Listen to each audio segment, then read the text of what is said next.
If the relationship has no structure, it is bound to fail. If the relationship has no structure, it is bound to fail. If there is no one leading anywhere, if there's no one with no idea, with no plan, with no goal, with no way forward, the relationship will stay stagnant. And in the stagnancy, the relationship will build upon, in the sense, a negative frequency. Y'all will sit in a negative frequency, and every day y'all will grow more unfond of each other, in a sense, right? Understanding that the frequency and the negativity and the insecurities and the lack of accountability and the lack of emotional clarity, it will build on itself over and over and over again until finally somebody end up cheating, somebody end up breaking up, somebody end up whatever y'all end up doing, right? Because a relationship that's not built on growth, that's not built on going forward, that's not built on forward motion, is bound to be stuck. Because if you're not going forward and you're sitting in the same energy, you're sitting in the same frequency.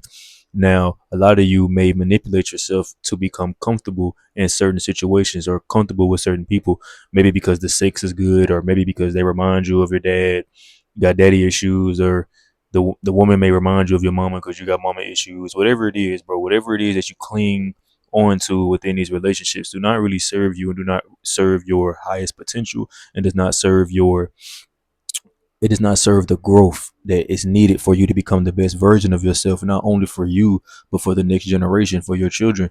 Your mindset should be for your children's children's children. How are you right now being of service for your children's children's children? Right? We have to understand that that does not come from material gain, money, material gain. I don't care how rich you become, if you cannot teach your children emotional intelligence, or you cannot guide your children to the path of emotional intelligence, then someone in the generation is bound to make the generation go back into corruptancy, right? Let's say you did build this wealth for your children, or you did build this wealth for your generation, but you have to understand the generation has to keep the wealth. Understand it's generational wealth, but the generation has to keep the wealth.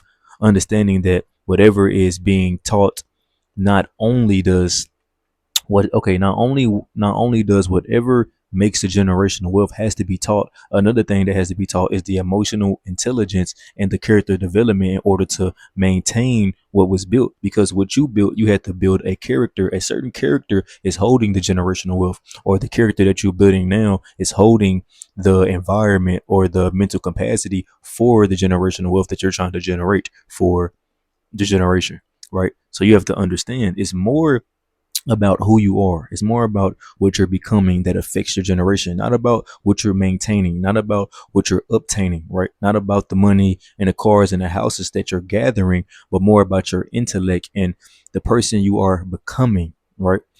We have to understand that the more you're in your ego, the more you lose your sanity, right? The more you lose your humanity, the more you fuel yourself with all these achievements and the money and all these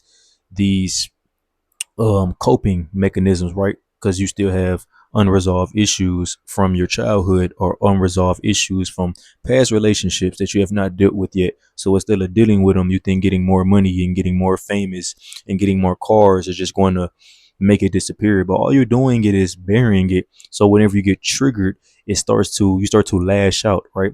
That's what triggering is, when someone brings up something that you have not faced yet and it causes you to lash out. So we have to understand deeply what it is that we want here, and we have to understand it from a higher concept, right? Because you could say you want something, right? Or you could be striving towards something, but you might not have the right idea.